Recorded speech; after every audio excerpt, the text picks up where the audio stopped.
जय हिंद। एक बार फिर आप सबका मेरे YouTube परिवार में बहुत बहुत स्वागत है। बच्चा लोगों, हम बात कर रहे थे DPSP के बारे में। DPSP direction principle of state policy के बारे में हम चर्चा कर रहे थे। बेटा, इसके पिछले वाली क्लास में मैंने ये जो संविधान का ये जो चैप्टर है, जो कि इसकी पिछले वाली क्लास में हमने कहाँ तक चर्चा कर लिए थे, 36 से 51 तक हमको पढ़ना है, क्योंकि इसके पहले वाली क्लास में हम 36 से 42 तक इसकी चर्चा कर चुके थे। बेटा, आर्टिकल्स आपको यहाँ पर दिख रहे हैं। इसको मैं पहले से इसलिए लिख देता हूँ बेटा कि जिससे कि मुझको समझाने में आपको छोटी वीडियो में और प्लस आप मुझको समझाने में भी थोड़ा ये होता है कि इसको मैं जल्दी जल्दी आपको समझा देता हूँ। ठीक है, अगर मैं इसको नहीं लिखूंगा तो फिर मैं लिखूंगा 1 घंटा 2-3 मिनट लग जाएगा, जिससे आप बोरिंग फील करने लगोगे। इसलिए मैं इसको पहले से लिख देता हूँ, जिससे कि मैं जल्दी जल्दी आपको समझा दूँ और छोटी वीडियो में एक कवर हो जाए। इसलिए बेहतर तरीके से लिखा हुआ है, इसको आप लिख लिया करिए अपने कॉपी में ज़बरदस्त तरीके से। अगर आप सोच रहे हैं, बेटा ध्यान रखना, ये ऐसे क्वेश्चन यहाँ से उठेंगे जो कि आपको UP constable, UP SSC GD, UP SI तक के भी क्वेश्चन यहाँ से पूछे जाते हैं। ये आपके लिए बहुत ही महत्वपूर्ण है। ठीक है, तो ये आपकी आज हो जाएगी। मैं प्लेलिस्ट है पड़ी हुई है, अगर जो बच्चे देखना चाहते हैं पूरी क्लासेस शुरू से संविधान को एकदम 0 लेवल से शुरू कर रहे हैं, को किसी भी चीज़ की बेटा आप तैयारी कर रहे हैं, अगर उसमें संविधान के क्वेश्चन पूछे जा रहे हैं, ध्यान रखना इंडियन पॉलिटी के क्वेश्चन आ रहे हैं, तो पूरी क्लासेस आप देखिए। मेरा मानिए तो पूरी क्लासेस देखिए, और उसके बाद अगर नहीं समझ में आ रहा है तो आप मुझसे पूछिए। ठीक है, एक एक चीज़ का आपका जवाब मिलेगा, बिल्कुल भी टेंशन मत लेना बेटा। ध्यान रखना, पढ़ना है किसी भी तरह हो, पढ़ना है किसी भी तरह हो। फ्री क्लासेस हैं, कुछ भी नहीं कलेक्ट किया जा रहा है आपसे, कोई फीस नहीं ली जा रही है, ध्यान रखना। आइए शुरू करते हैं। तो पहला है आपका, हम बात करेंगे राज्य के नीति निर्देशक तत्व। आज हम बात करेंगे कहां से कहां तक, 43 से लेकर के 51। ये दो क्लास में खत्म हो जाएगा आपका राज्य के नीति निर्देशक तत्व। भाग 4 की हम चर्चा कर रहे थे, DPSP के बारे में हम पढ़ रहे थे। अब देखिए आज के आर्टिकल में आर्टिकल 43 की बात करूं बेटा, तो आर्टिकल 43 क्या कहता है, निर्वाह योग मजदूरी, अर्थात इतना वेतन दिया जाए कि परिवार चला सकें। बेटा ये बहुत इंपॉर्टेंट है, इससे ऐसे क्वेश्चन पूछता है धड़ल्ले से बात करें कि धड़ल्ले से कैसे पूछता है, तो आपको ये ऐसे मतलब बोल देगा कि निर्वाह योग मजदूरी को किस आर्टिकल के तहत कहा गया है, मतलब किस आर्टिकल, कौन सा आर्टिकल बताता है या कौन सा भाग बताता है, तो ये चीज़ पूछता है, ध्यान रखना। तो इस प्रकार से बच्चे इतना कंफ्यूज होते हैं भाई, इतना कंफ्यूज होते हैं जिसकी कोई तादाद नहीं है। बस आप मेरे साथ बने रहिए, पूरी क्लासेस आप देख लीजिएगा, एक एक चीज़ एकदम 0 लेवल से शुरू है, संविधान पूरा एकदम 0 लेवल से शुरू है और सब बेहतर तरीके से मैं समझाया हूँ। आइए देखते हैं निर्वाह योग मजदूरी। बेटा निर्वाह योग मजदूरी मतलब ये है कि भैया ये आपका राज्य के नीति निर्देशक तत्व। तो आपको पहले मैं बात करूं, फिर से समझ लीजिए, जो राज्य के नीति निर्देशक तत्व है वो आपका स्टेट काम करती है। कौन काम करती है? राज्य काम करती है। आपको राज्य जो निर्देश देगी वो आपकी राज्य सरकार जो आपको प्रावधान देती है कि आप ये करिए वो करिए, मतलब आपको कोई चीज़ के लिए कोई किसी चीज़ के लिए सरकार द्वारा कोई चीज़ दिया जाता है, वृद्धा पेंशन दी जाती है, और जो बेचारे विकलांग पेंशन दी जाती है, विकलांग से जिनको साइकिल दी जाती है। तो इस प्रकार की मतलब वो आपको राज्य जो सरकार होती है, राज्य सरकार, वो आपको प्रोवाइड करती है। क्या करती है बेटा? प्रोवाइड करती है। तो उस वही को होता है, वही आपका ये आर्टिकल के जरिए हम इसको समझेंगे कि क्या क्या मतलब हमको क्या क्या सरकार देती है और क्या क्या हमको मौलिक अधिकार से, मतलब मूल संविधान से, मूल अधिकार से हमको प्राप्त है पहले से।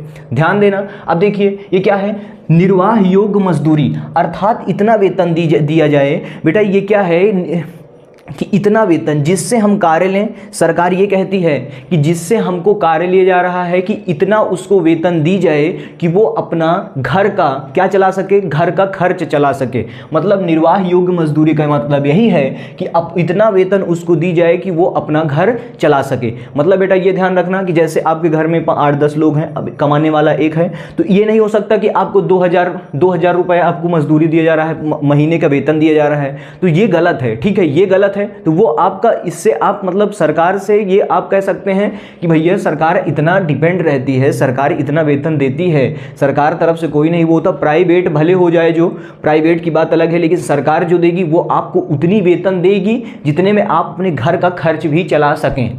ध्यान रखना सभी के साथ है भैया। टीचर्स वगैरह होते हैं, टीचर्स हैं, कोई कार्य कर रहा है सरकारी कार्य के, आप देखते ही आपके सामने ही रहता है कि कितनी उनको वेतन मिलती है। तो ये आपको बताता है कि निर्वाह योग्य मजदूरी अर्थात वो इतना वेतन देगी सरकार जिससे कि आप उसका घर चला सकें, मतलब आप अपना घर चला सकें। वो आपको आर्टिकल कौन बताता है? 43 बताता है। आर्टिकल 43 यही बात करता है। अब देखिए आर्टिकल 43 का क्या बताता है? उद्योग प्रबंधन में कमजोरी की भागीदारी। अब बताइए उद्योग प्रबंधन में कमजोरों कामगारों की भागीदारी। बेटा कामगारों उद्योग प्रबंधन, ये आपको आर्टिकल ध्यान से समझना पड़ेगा। यहाँ पर ये कहता है उद्योग प्रबंधन, जैसे कि आप, मैं इसका अगर एग्जांपल में समझाऊं कि आप जैसे स्कूल में होती है कि एक्स्ट्रा क्लासेस चलती हैं। क्या चलती हैं? एक्स्ट्रा क्लासेस चलती हैं। तो एक्स्ट्रा क्लासेस में क्या होता है कि जैसे आपकी सैटरडे तक, मंडे टू सैटरडे तक क्लास चली, स्कूल में चलता है, सबके चलता है। संडे को मान लीजिए आप क्लास 10th में पढ़ रहे हैं और आपके टीचर सोच रहे हैं कि हम क्या करें कि संडे को भी हम क्लास ले लें। क्या ले लें? कि संडे को भी हम एक्स्ट्रा क्लास ले लें, जिसको आप कहते हैं एक्स्ट्रा क्लास लेना। संडे को भी बच्चों को बुलाया जाए तो वो आपको वो करेगी, मतलब वो आप जो उसके प्रिंसिपल होंगे या आपके जो भी हों, आप कोचिंग में पढ़ते हैं, आप मान लीजिए स्कूल में है तो प्रिंसिपल होंगे। एक्स्ट्रा क्लास का मतलब वही है कि आपके प्रिंसिपल क्या करेंगे कि एक मीटिंग बैठाएंगे, जिससे कि भैया ये होगा कि हमको सबको, अब जो भी है मान लीजिए कि जो भी कर्मचारी हैं, मान लीजिए जो भी बाहर का कर्मचारी है, जो भी गेट वाला कर्मचारी है, तो उसको भी वही समय पे बताना पड़ेगा कि भैया कल आपको आना है, ठीक है। तो वही होता है कि उद्योग प्रबंधन में कामगारों की भागीदारी, उनको भी उसमें शामिल किया जाए और उनसे भी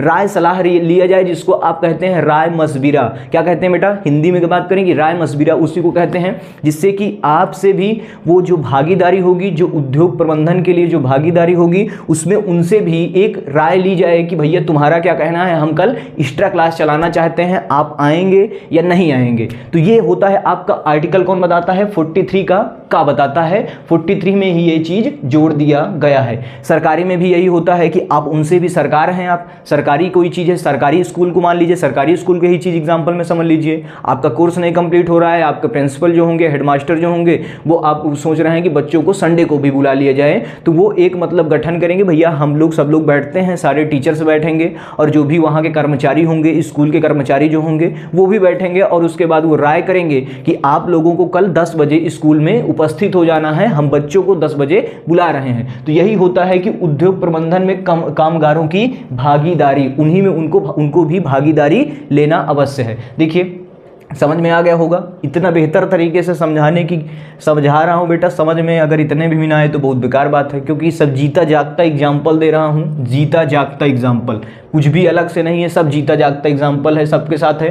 अब देखिए आर्टिकल 44 क्या कहता है? समान सिविल संहिता अर्थात सभी धर्मों के लिए विवाह एवं तलाक की शर्तें क्या होगी? समान होगी। जो भी समान सिविल संहिता है, अर्थात उसका क्या कहा गया है कि समान सिविल संहिता, मतलब बेटा जो भी आप इसका मतलब समझिए, जैसे कि इसका मतलब यही है कि जो भी हिंदू, मुस्लिम, सिख, ईसाई जितने भी हैं, सब तो भाई भाई हैं ही हैं। बाकी ये है कि यहाँ पर ये कहा गया है कि जो भी उनकी विवाह की प्रक्रियाएं होंगी, भले आप विवाह किसी प्रकार से हो रहा हो, लेकिन जो विवाह की प्रक्रियाएं होंगी उसमें ये होगा कि भैया आपको जो कानूनी, मतलब सरकार जो देगी, सरकार यहाँ पर करेगी। ध्यान रखना, न्याय से यहाँ पर कोई मतलब नहीं है, ये बहुत इंपॉर्टेंट है। देखिए न्याय से यहाँ पर कोई मतलब नहीं है। इसके अगर विपक्ष में आपको कहीं जाना है तो आप भले धरना दे दीजिए, लेकिन आप न्यायालय नहीं जा सकते। न्यायालय में आपकी इसके पक्ष में नहीं सुनी जाएगी, ध्यान रखना। अब देखिए यहाँ पर क्या है? समान सिविल संहिता अर्थात सभी धर्मों के लिए विवाह एवं तलाक की शर्तें समान रहेंगी, भले ही विवाह की रीतियां अलग हों, भले ही विवाह की रीतियां अलग हों, कुछ भी हो, लेकिन जो विवाह की जो भी इसकी धर्मों के लिए सिविल संहिता है वो आपकी क्या रहेंगी? समान रहेंगी। मतलब जो सरकार देगी वो आप सबको देगी। क्या है कि आप सबको देगी, लेकिन जो रीतियां हैं भले ही अलग हों। आप में कुछ भी हो, आप भैया किसी भी प्रकार से आप शादी कर रहे हों, ठीक है, किसी भी प्रकार से शादी कर रहे हो, वो बात अलग है, लेकिन जो भी सरकार देगी वो सबको एक प्रकार से सबको देगी, ठीक है। ध्यान रखना क्या देगी कि सबको एक प्रकार से सबको समान देगी। अभी देख रहे हैं कि भैया जो उसमें शादियां होती हैं, जो सरकार करवाती है शादियां, उसमें आप देखेंगे कि जो सरकार तरफ से शादी होती है उसका फ़िलहाल मुझे नाम तो नहीं याद आ रहा है, क्या है, वेट बेटा, जो सरकार तरफ से देखेंगे आप ब्लॉक में शादियां होती हैं, ब्लॉक वगैरह में शादियां होती हैं, मतलब ब्लॉक में आपके कोई भी मतलब कि उसमें सरकार द्वारा शादियां होती हैं। तो वहाँ पर क्या होता है कि बेटा सबको जैसे कि जैसे अब किसी को सरकार जो शादी करवाती है उसमें आप सबको क्या देगी, मतलब इतना रुपए देना है। जैसे 20,000 रुपये मैं मान के चल रहा हूँ भैया, 20,000 रुपये देना है, तो सबको अलग क्या देगी, सबको उतना देती है। भले आपकी जो भी सरकारी जो आप घर से शादी कर रहे हो तो बात अलग है, लेकिन जो सरकार तरफ से वो होगी वो सबको एक समान रहेगी, ध्यान दीजिएगा। अब देखिए सबके साथ होती है, फिलहाल मुझे नाम नहीं याद आ रहा है, वो विवाह वाली, विवाह का जो सरकार करवाती है, फिलहाल अभी दिमाग में नहीं आ रहा है, उसको आप लोग समझते होंगे, काफ़ी बच्चे जानते होंगे, लेकिन अब बात आप एग्जाम्पल समझिए, ठीक है। इसी प्रकार से देखिए 45 क्या कहता है, आर्टिकल 45, 6 वर्ष से कम आयु के बच्चों के स्वास्थ्य के जो 6 वर्ष से बच्चे कम हैं, जो 6 वर्ष से आयु के बच्चों के लिए स्वास्थ्य ध्यान रखना सरकार की जिम्मेदारी है। ध्यान जो है क्या है यहाँ पर, स्वास्थ्य का ध्यान रखना, स्वास्थ्य का ध्यान रखना क्या है, सरकार की जिम्मेवारी होती है। आप देखेंगे जो भी गांव में वो होती हैं, जो आपके गांव में देखती हैं, जो बात कर सकते हैं, अगर मैं बात करूं कि टीकाकरण वगैरह होता है, क्या होता है, टीकाकरण वगैरह होता है, गांव में आते हैं तो टीकाकरण वगैरह होता है, तो वो बच्चे क्या होते हैं बेटा, ध्यान रखना कि आर्टिकल यही कहती है, सरकार ये चीज़ कहती है कि 6 वर्ष से कम बच्चों के लिए क्या है कि 6 वर्ष से कम बच्चों के लिए सरकार का ये कर्तव्य होता है कि वो उनके स्वास्थ्य का ध्यान रखे। 6 वर्ष से कम बच्चों के लिए आर्टिकल कौन सा कहता है, आर्टिकल 45 बताता है। अब देखिए, तथा 6 वर्ष से 14 वर्ष के आयु के बच्चों का निःशुल्क शिक्षा देने का सरकार की जिम्मेदारी होती है। जो 6 वर्ष से जो आपके प्राइमरी वगैरह स्कूल बनाए जाते हैं, हर गांव में बेटा प्राइमरी, हर एक गांव में देखेंगे प्राइमरी स्कूल बना रहता है, तो अधिकतर वहां पर 5th तक रहते हैं स्कूल। तो वहां पर क्या है कि जो भी 6 वर्ष से 8 वर्ष के आयु के बच्चे होंगे उनको सरकार मुफ्त शिक्षा देती है। वो तो आप जानते हैं सबके साथ है, क्या है कि सबके साथ है, सबको देती है।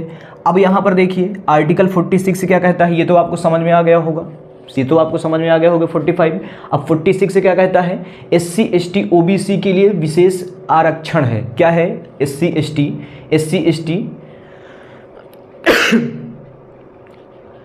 अनुसूचित जनजाति और अनुसूचित जाति और बिछड़ा बैकवर्ड, मतलब बैकवर्ड जो भी के लिए विशेष आरक्षण है, जो भी सरकार आरक्षण देती है। ध्यान देंगे आप, हर सबको आरक्षण मिलता है, आरक्षण के तौर पर किसी को 5%, किसी को 10%। तो ये आपका आर्टिकल कौन सा बताता है, सरकार द्वारा जो आरक्षण दिए जाएंगे वो आपको आर्टिकल 46 के तहत दिए जाते हैं। जो SC ST OBC के लिए विशेष आरक्षण दिए जाते हैं, जो सरकार की तरफ से दिए जाते हैं। मतलब सरकार कहती है कि बेटा सब लोग समान हो जाएं, क्या है कि जनरल, OBC, SC ST सब लोग समान हो जाएं। तो इसलिए सरकार क्या करती है कि उनके लिए एक विशेष प्रकार का आरक्षण देती है। क्या देती है, आरक्षण देती है। तो ये सरकार द्वारा आरक्षण दिया जा रहा है, राज्य सरकार द्वारा, किसके द्वारा दिया जा रहा है, स्टेट सरकार द्वारा दिया जा रहा है, ध्यान रखना। अब देखिए, अब 47 क्या कहता है, सरकार पोषायुक्त आहार उपलब्ध कराएगी। पोषायुक्त आहार, बेटा पोषायुक्त आहार का मतलब समझें कि जो भी चीज़ें होंगी पोषायुक्त, जिसमें से हमको प्रोटीन वगैरह, मतलब जो भी चीज़ें हमको मिलेंगी, काजू बादाम है, ये सब चीज़ हैं, तो इससे एक सरकार क्या करती है कि इसमें चेक करवाती है कि ये चीज़ सही है कि नहीं। घर में आप देखते होंगे आपके यहाँ तेल आता है, तेल आएगा, उसमें आपको सरकार FASSAI होता है, लिखा रहता है, फसई जिसको कहते हैं आप, अगर मैं बात करूं तो वो आपको मोहर लगा के देती है। वो एक सरकारी मोहर होती है भैया कि ये चीज़ चेकअप किया गया है और ये फाइनल है और ये फिट है आपके खाने के लिए और ये पोषायुक्त है आपके लिए। ध्यान दीजिएगा, वो आपकी क्या होती है कि सरकार पोषायुक्त आहार उपलब्ध कराएगी। तथा नशीली जो दवाइयाँ हैं, शराब पर प्रतिबंध लगाएगी। नशीली दवाई की बात करूं बेटा, तो नशीली दवाई अभी बीच में आप सुने होंगे कि अगर शराब की मैं बात करूं तो शराब में बिहार में आपका शराब प्रतिबंधित है, बिहार देख लीजिए, और बाकी यूपी में तो सब शराब चलता है। लेकिन जो भी नशीली दवाइयां हैं, नशीली दवाई की बात करूं बेटा तो कोरेक्स सुने होंगे, कोरेक्स नाम सुने होंगे। कोरेक्स जो आपकी सिरप पहले खांसी की आती थी, वो चीज़ अब वहाँ पर मार्केट में नहीं अवेलेबल है। क्या है कि मार्केट में ये चीज़ नहीं अवेलेबल है। इसमें ड्रग्स वगैरह मिला उला के मतलब कि इसको बनाया जाता था, लेकिन अब क्या है कि नशीली दवाइयों पर प्रतिबंध लगा दी है और पोषायुक्त आहार जो होंगे उस पर क्या करती है सरकार, पोषायुक्त क्या करती है, पोषायुक्त आहारों को क्या करवाएगी, उपलब्ध करवाती है। ध्यान देना, दिस इज़ मोस्ट इंपॉर्टेंट, सरकार द्वारा ये चीज़ किया जाता है। अब देखिए आर्टिकल 48 क्या कहता है, कृषि पशुपालन, कृषि पशुपालन को बढ़ावा देना। कि कृषि में बढ़ावा कैसे देते हैं बेटा, अगर आप ध्यान दिए होंगे कि जो मतलब मान लीजिए अभी आप घर की बिल भर रहे हैं, मैं फॉर एग्जांपल में ले रहा हूँ, मान लीजिए अभी आप घर की बिल भर रहे हैं और घर की बिल भर रहे हैं, लेकिन घर के भी बिल से कम जो होगी, जो आपकी ट्यूबवेल की बिल आएगी, जहाँ से आप अपना खेत सींचते हैं, वो आपकी कम होती है। क्या है, मान लीजिए कि यहाँ पर 5 रुपये 9 रुपये यूनिट है, मान लीजिए घर की बिल में 9 रुपये यूनिट है, तो आपकी जो ट्यूबवेल की बिल होगी वो कितनी होगी, उससे 3-4 रुपये कम होती है, मान लीजिए कि वो आपकी 5 रुपये यूनिट होगी। तो ये चीज़ करती है सरकार, आर्टिकल 48 के तहत आपको कृषि करने का बढ़ावा देती है। क्या करती है, कृषि करने का किसानों के लिए ये बढ़ावा देती है। और किसानों के लिए क्या करती है कि जो भी ये सरकार देगी, ये सरकार करती है। ध्यान से देखिए आप, कृषि पशुपालन में आप समझ लीजिए, आप मान लीजिए कोई चीज़ पलवा रहे हैं, लोन जानते होंगे, भैंस का लोन हो गया, भैंस का लोन देती है कि आप भैंस पालिए, भैंस का लोन करवाती है कि आप भैया भैंस पलवाइए, हम आपको लोन देंगे, ये करेंगे वो करेंगे। तो ये चीज़ आपको ये सरकार एक तरफ से बढ़ावा दे रही है। क्या दे रही है, बढ़ावा देती है।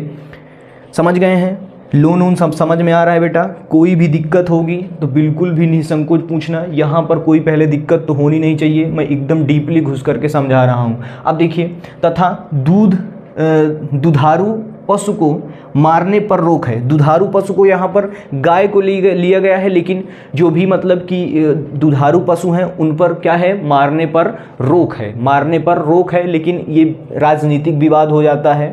राजनीतिक विवाद की बात करें तो कोई कैसे भी फंसा देता है, कोई कैसे भी करने लगता है ना। तो ये चीज़ हो जाता है कि दुधारू, सरकार क्या कहती है कि आप दुधारू पशुओं को मार नहीं सकते हैं, इसलिए गौशाला खुलवाई जाती है। ध्यान दिए होंगे, अभी आप देखते हैं कि हर जगह गाय भैंस घूमती है, क्योंकि आप मतलब कि खिला नहीं सकते, तो उसके लिए सरकार क्या करती है, गौशाला खुलवाती है। कि आपके मान लीजिए कि जब तक दूध दे रही है भैंस, मान लीजिए भैंस की बात नहीं, मान लीजिए गाय जब तक दूध दे रही है तब तक दे रही है, ठीक है। लेकिन कुछ दिन बाद मतलब 5-6 बच्चे देने के बाद क्या हो जाता है कि गैया का दूध कम हो जाता है, और वो गाय को क्या करें आप कि ले जाकर पशुशाला में पशुपालन में जो होता है, पशुशाला जो होता है, जो आपकी पशुपालन खुलवाई रहती है सरकार, वहां पर आप ले जाइए, उसको छोड़ दीजिए, और उसकी क्या करेगी, खातिरदारी कौन करेगी, सरकार करेगी। तो ये आपका मेन कॉन्सेप्ट है, ध्यान से देखना। तो आर्टिकल 48 बताता है कि भैया आप, आर्टिकल 48 क्या यही कहता है कि आप दुधारू को मारने पर रोक है। आप गाय को मारेंगे, कूट डालेगी सरकार, ठीक है ना, ध्यान रखना, ये बहुत इंपॉर्टेंट है। अब देखिए आर्टिकल 48 का क्या कहता है, आर्टिकल 48 का क्या कहता है, इसी से जुड़ा हुआ है। पर्यावरण, वन एवं वन्य जीव की रक्षा करना सरकार का कर्तव्य बनता है। साफ सुथरा समझ में आ रहा है। पर्यावरण आपका, जो आप पर्यावरण में देखते हैं, हरियाली उरियाली आपकी होती है, जंगल उंगल आपके होते हैं, वन्य तथा वन्य जीव जो आपके शेर चीता लोमड़ी उमड़ी होते हैं, वन्य जीव हो गए, उनकी सबकी रक्षा करना किसकी जिम्मेदारी होती है, सरकार की जिम्मेदारी होती है। बेटा ध्यान रखना, किसकी जिम्मेदारी होती है, सरकार की जिम्मेदारी होती है। ये आपको आर्टिकल 48 का बताता है। आर्टिकल 48 का बताता है। क्वेश्चन समझिए, क्वेश्चन बेटा अपने से बनाना सीखिए, तभी एक आर्टिकल आपको समझ में आएगा। मैं कहता हूं क्वेश्चन अपने से बनाइए, नहीं तो बिल्कुल भी नहीं समझ पाएंगे। यहां पर आप अपने से क्वेश्चन बना लीजिए कि भैया पर्यावरण, वन्य जीव को रक्षा करने का कर्तव्य कौन देता है, कौन सा आर्टिकल बताता है, इस प्रकार से क्वेश्चन बनाइए, है ना। वन्य जीवों की रक्षा करना कौन सा आर्टिकल बताता है, तो आर्टिकल 48 का बताता है। इसी को इसमें 48 के का में जोड़ दिया गया है। अब देखिए आर्टिकल 49 क्या कहता है, राष्ट्रीय स्मारकों की रक्षा करना। राष्ट्रीय स्मारक आपका हो गया, मान लीजिए लाल किला हो गया, ताजमहल हो गया, एग्जाम्पल में रख लीजिए बेटा। राष्ट्रीय जो स्मारकें होंगी होंगी उनकी रक्षा करना किसकी जिम्मेदारी होती है? सरकार की जिम्मेवारी होती है। दिस इज मोस्ट इंपॉर्टेंट, याद रखना। यहाँ पर भी आप क्वेश्चन बना लीजिए कि जो भी आपकी राष्ट्रीय स्मारक बनेंगे, जो भी स्मारक आपके बनेंगे, वो आपकी कौन रक्षा करती है? उसकी सरकार रक्षा करती है। और सरकार कौन रक्षा करेगी? किस आर्टिकल के तहत रक्षा करेगी? तो वो आर्टिकल आपका 49 बताती है। क्या बताता है? कि सरकारी जो राष्ट्रीय स्मारकें होंगी उसमें से आप एक भी ईंटा उखाड़ के देख लीजिए, कूद डालेगी। ठीक है ना, ध्यान रखना। राष्ट्रीय स्मारकों में आप जाइए, घर बना लीजिए, लाल किला बना तो है, जहाँ मनो वहाँ पर, जहाँ मनो वहाँ गंदगी फैलाइए ना, कूद डालेगी सरकार। ठीक है ना बेटा, तो ये चीज़ आपको जो उसकी जिम्मेदारी होती है, उसकी रक्षा करने की जो जिम्मेदारी होती है वो क्या करती है? सरकार करती है। किस आर्टिकल के तहत करती है? आर्टिकल 49 के तहत ये चीज़ होता है। आर्टिकल 50 क्या बताता है? कार्यपालिका से न्यायपालिका को अलग करना। कार्यपालिका समझिए बेटा क्या होता है? कार्यपालिका ये होता है कि जहाँ पर जैसे आपके जो अधिकारी होते हैं वो आपके कार्यपालिका में आते हैं, लेकिन जो न्यायपालिका होता है ये आपका न्याय जो जज होते हैं ये उसमें आते हैं। क्या होता है? कार्यपालिका से भले आप घूसखोरी कर लीजिए, लेकिन आप न्यायपालिका में यहाँ पर प्रधानमंत्री को भी मुर्गा बना दिया जाता है। ध्यान रखना, ये बहुत इंपॉर्टेंट है। न्यायपालिका किसी को भी सग नहीं करती। क्या करती है? न्यायपालिका अच्छे तुर्रम खानों को मुर्गा बना देती है। ध्यान रखना, कार्यपालिका में भले आप कुछ भी कर दें, घूसखोरी कर दें, लेकिन न्यायपालिका में कुछ भी नहीं चलता है। This is most important. तो इसको क्या कर दिया गया है? आर्टिकल 50 में कार्यपालिका से अलग कर दिया गया है, न्यायपालिका को अलग किया गया है। कार्यपालिका में आपके पुलिस दरोगा, एसआई वगैरह, आपके नेकपाल, पटवारी, ये सब आपके आ जाएंगे। डीएम, एसडीएम ये आपके आ जाएंगे। एसडीएम आ जाएंगे आपके कार्यपालिका में। लेकिन जो न्यायपालिका होगी वहाँ पे आपके जो जज बैठते हैं, जो जस्टिस बैठते हैं, वो होंगे आपके न्यायपालिका में, वो लोग आते हैं। तो इनको अलग करना क्या है कि कार्यपालिका से इनको कार्यपालिका से न्यायपालिका को अलग कर दिया गया है आर्टिकल 50 के तहत। अब देखिए, ध्यान रखिएगा, दिस इज मोस्ट इंपॉर्टेंट। अब देखिए आर्टिकल 51 क्या कहता है? अंतर्राष्ट्रीय शांति को बढ़ावा देना। बेटा अंतर्राष्ट्रीय शांति को बढ़ावा देना, अंतर्राष्ट्रीय में जो भी मतलब आपको शांति करने का मतलब ये होता है कि आप शांत करवाइए। दो लोग भिड़े हुए हैं, मतलब उन सरकार का ये कार्य होता है कि आप शांति ढंग से कोई भी चीज़ करवाएं। राष्ट्रीय क्षेत्र में आप कोई भी चीज़ को शांतिपूर्वक वो चीज़ आप करवाएं। बेटा ध्यान रखना है, दिस इज मोस्ट इंपॉर्टेंट। आपके यही आर्टिकल्स आपसे पूछे जाएंगे। तो आज आपका हो चुका है राज्य के नीति निर्देशक तत्व, तो आज आप खत्म कर चुके हैं। यहीं पर आपका 51 आर्टिकल खत्म होता है। नेक्स्ट बात करेंगे नेक्स्ट क्लास में। ध्यान रखना, बने रहना है, एक भी लेक्चर छोड़ना नहीं। सब बहुत यूपी कांस्टेबल वगैरह के अगर आप लगे हैं, जनवरी में भर्ती आएगी। ध्यान रखना, लास्ट जनवरी तक, नहीं तो 15 फरवरी तक ये भर्ती आ जाएगी, क्योंकि 24 में चुनाव है आपका। तो यही चीज़ आपको ध्यान देना है कि आपको बने रहना है, बेहतर ढंग से बने रहना है, चूकना नहीं है बेटा। चूकोगे तो चूक जाओगे, एकदम चूक जाओगे, लटक जाओगे। ठीक है, अगर यार साथ हो तो अगर यार साथ हो तो तन्हाई नहीं होती। अगर यार साथ हो तो तन्हाई नहीं होती। सच्चे प्यार में कभी बेवफाई नहीं होती। सच्चे प्यार में कभी बेवफाई नहीं होती। लेकिन अगर एक बार प्यार हो जाए ना, तो कितनी भी कोचिंग कर लो, पढ़ाई नहीं होती। ध्यान रखना, तो बहुत दूर रहना ये सब चीज़ों से, दूरी बना के रखना।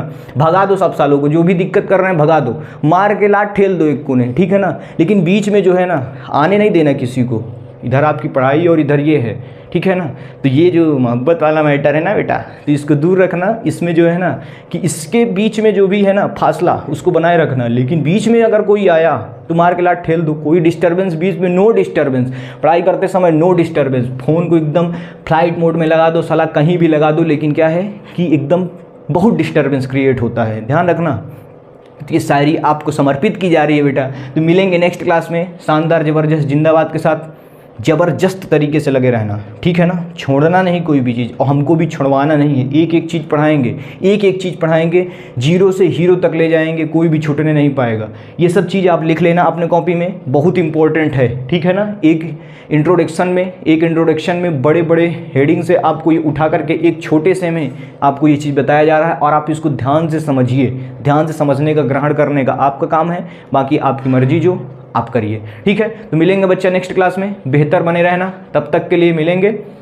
जो बच्चे नए हैं, नीचे प्लेलिस्ट डली हुई है डिस्क्रिप्शन में, वो जा करके वहाँ से प्राप्त कर लें। ठीक है, कोई भी दिक्कत है तो आप मुझसे कमेंट बॉक्स में क्वेश्चन करिए, मैं आपका जवाब बिल्कुल दूंगा, नहीं आपको नेक्स्ट क्लास में जवाब मिल जाएगा। ठीक है, तो मिलते हैं नेक्स्ट क्लास में, तब तक के लिए जय हिंद।